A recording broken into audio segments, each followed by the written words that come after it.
ಕೆಟ್ಟವನಿಗೆ ದೇವರು ಚೂರು ಕಷ್ಟ ಕೊಡದೆ ಎಂದೂ ಪರೀಕ್ಷಿಸುವುದಿಲ್ಲ. ಕಾರಣ ಅವನು ಕೊನೆಗೊಂದು ದಿನ ಕೆಟ್ಟು ಹೋಗುತ್ತಾನೆ ಎಂದು ಅವನಿಗೆ ಗೊತ್ತು. ಆದರೆ ಒಳ್ಳೆಯವರಿಗೆ ನಿರಂತರ ಹೆಚ್ಚು ಕಷ್ಟ ಕೊಟ್ಟು ಪರೀಕ್ಷಿಸುತ್ತಲೇ ಇರುತ್ತಾನೆ. ಕಾರಣ ಇವನು ನನ್ನ ಲೋಕಕ್ಕೆ ಬರಲು ಯೋಗ್ಯವಾದವನೆಂದು. ಹುಟ್ಟು ಯಾಕೆ ಎಂಬುದು ನಿಮಗೆ ಇನ್ನೊಂದು ಪ್ರಶ್ನೆ, ಆದರೆ ಇದಕ್ಕೆ ಉತ್ತರ ಇಲ್ಲ. ಹಾಗೆ ಸಾವು ಇನ್ನೊಂದು ಉತ್ತರ, ಆದರೆ ಇದು ಯಾಕೆ ಎಂದು ಯಾರೂ ಸಹ ಪ್ರಶ್ನಿಸುವಂತಿಲ್ಲ ನಿಮಗೆ.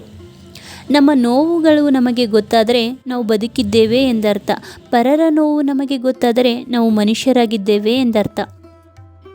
ಅವಮಾನ ಆಗಿದೆ ಎಂದು ಅವಮಾನದ ವಿರುದ್ಧ ಸಂಘರ್ಷ ಮಾಡಬೇಕೇ ವಿನಃ ಅಧರ್ಮದ ಜೊತೆಗೂಡಬಾರದು.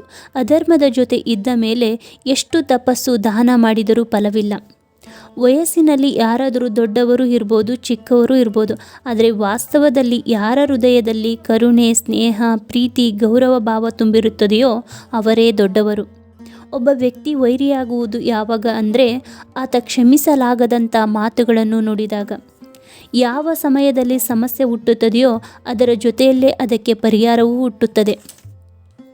ಮಣ್ಣಿನ ಮೇಲೆ ಮಣ್ಣು ಅಂತ ಬರೆಯೋದು ಎಷ್ಟು ಸುಲಭನೋ ಹಾಗೆ ನೀರಿನ ಮೇಲೆ ನೀರು ಅಂತ ಬರೆಯೋದು ಅಷ್ಟೇ ಕಷ್ಟ. ಸಂಬಂಧಗಳನ್ನು ಮಾಡುವಾಗಲೂ ಹೀಗೆ. ಸಂಬಂಧ ಮಾಡುವಾಗ ಮಣ್ಣಿನ ಮೇಲೆ ಬರೆದಷ್ಟು ಸುಲಭ, ಆದರೆ ಸಂಬಂಧಗಳನ್ನು ನಿಭಾಯಿಸುವಾಗ ನೀರಿನ ಮೇಲೆ ಬರೆದಷ್ಟು ಕಷ್ಟ.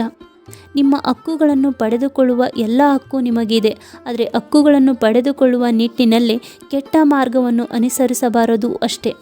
ಕೆಟ್ಟವರಿಗೆ ಕಾಲ ಸಮಯಕ್ಕೆ ಹೇಗೆ ಕಾಲು ಎಳೆಯುತ್ತದೆಯೋ ಹಾಗೆ ಒಳ್ಳೆಯವರಿಗೆ ಕಾಲ ಸಮಯಕ್ಕೆ ಸರಿಯಾಗಿ ಕೈ ಹಿಡಿಯುತ್ತದೆ. ಮನಸ್ಸಿಟ್ಟು ಕಲಿತ ಅಕ್ಷರ, ಮೈಬಗ್ಗಿಸಿ ದುಡಿದು ತಿನ್ನುವ ಅನ್ನ, ಕಷ್ಟಪಟ್ಟು ಗಳಿಸಿದ ಸಂಪಾದನೆ, ಇಷ್ಟಪಟ್ಟು ಮಾಡುವ ದೈವಭಕ್ತಿ ಯಾರನ್ನೂ ಯಾವತ್ತೂ ಕೈ ಬಿಡುವುದಿಲ್ಲ. ಮನಸ್ಸಿಗೆ ಮದ ಏರಿದಾಗ ಸ್ಮಶಾನದಲ್ಲಿ ತಿರುಗಾಡು, ಏಕೆಂದರೆ ನಾನು ನನ್ನದೆಂದು ಮೆರೆದ ಎಷ್ಟೋ ಜನರು ಮಣ್ಣಲ್ಲಿ ಮಣ್ಣಾಗಿದ್ದಾರೆ. ಒಂದು ಸಾರಿ ನಾರದರು ಶ್ರೀಕೃಷ್ಣನನ್ನು ಒಂದು ಪ್ರಶ್ನೆಯನ್ನು ಕೇಳಿದರು. ಸ್ವಾಮಿ, ಮರಣಕ್ಕೂ ಮೋಕ್ಷಕ್ಕೂ ಏನು ವ್ಯತ್ಯಾಸ?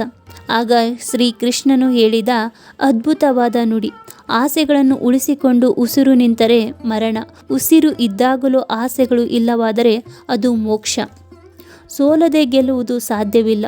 ಸೋತು ಗೆದ್ದವನಿಗೆ 100 ಸೋಲು ಎದುರಾದರೂ ಹೆದರುವುದಿಲ್ಲ. ಸೇವೆ ಎಲ್ಲರಿಗೂ ಮಾಡು, ಆದರೆ ಪ್ರತಿಫಲ ಯಾರಲ್ಲೂ ಬಯಸಬೇಡ, ಏಕೆಂದರೆ ಸೇವೆ ಪ್ರತಿಫಲ ನೀಡುವುದು ಭಗವಂತ ಮಾತ್ರ, ಮನುಷ್ಯನಲ್ಲ.